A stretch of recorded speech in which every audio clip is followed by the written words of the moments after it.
She'll be coming around the Catskills when she comes. She'll be coming around the Catskills when she comes. Tell her name's Daisy Maidel when she cackles like a cradle. She'll be coming around the mountains when she comes. Oh, they'll be coming around the Catskills when they come. They'll be coming around the Catskills when they come. Oh, coming around the Catskills, they'll be coming around the Catskills, they'll be coming around the Catskills when they come. Well, she'll be coming around the mountains, a folk song that actually is thought to have originated in the Catskills, and Mickey Katz took the tune and he turned it into a whole satire about going to the Catskills. Well, when you went in the summer, people were escaping the heat of New York City and other parts of the New York area, and they would set up in the rooms there, in the big hotels and some of the smaller hotels. There were hundreds and hundreds of hotels at that time, and then they had what was called a kochelein, where people would, it was kind of a self-catering deal where families would come year after year and they would rent the same room or the same cabin, and they would cook their own meals, and it was a cheaper way of being up in the mountains without having to be catered to and pay for it, like the big hotels like Grossinger's and the Concord and the Pines. So eating was a big activity. Sports was also a big activity there. And in fact, it was, I believe, Wilt Chamberlain was at Kutcher's, and he was a busboy, and they used to hand him the baggage as the people drove in, and he could hand it up to the second floor through the window. That's how tall he was. He must have been about 6'10". Well, they had all kinds of sports and all kinds of games and tumblers and people who would make rhymes and jokes. And another thing that happened was people were going to meet their future spouses. Women would come to meet husbands and vice versa. But what doesn't get talked about quite as much is that they would also go up there and, despite their wives or husbands, if you know what I mean. Like I said, it happened. It was quite a scene, quite a pickup scene there in the 50s and 60s. I wasn't there then. I didn't start going really until the 2000s. So things were already on the decline, but there were still quite a number of people around that had been going for years. And there was a lot of jokes. The jokes are really what I think kept people going. Well, besides the food, the jokes, and the socializing, shall we say. I got a couple of jokes here I'd like to share with you. This one's called God Must Be Jewish. Moses died and went to heaven, and God greets him at the pearly gates.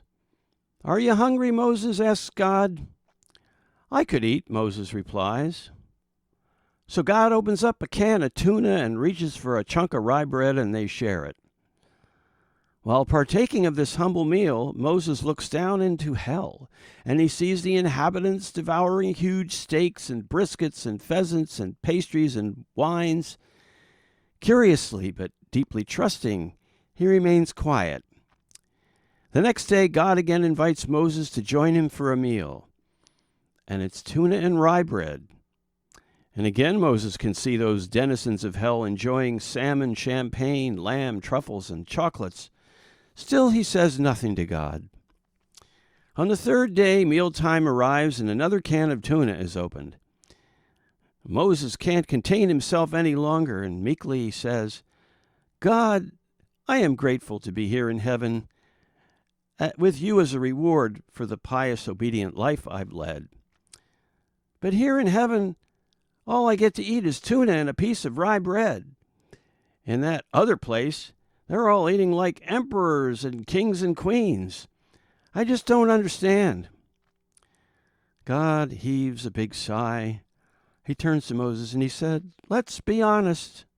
For two people, I should cook? I'll pretend I hear you laughing. Here's another little funny story called The Rabbi and the Pope. Smaller print.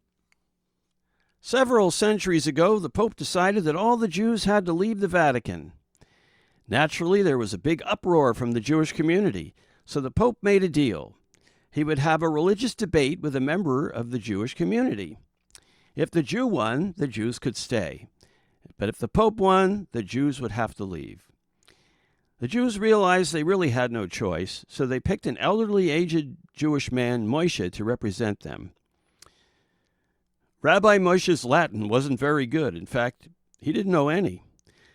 But he was a man of great faith and well respected in the community. So the Pope agreed. What could be more easy than a silent debate? The day of the great debate came, and Moshe and the Pope sat opposite each other for a full minute before the Pope raised his hand and showed 3 fingers. Moshe looked back at him and raised 1 finger.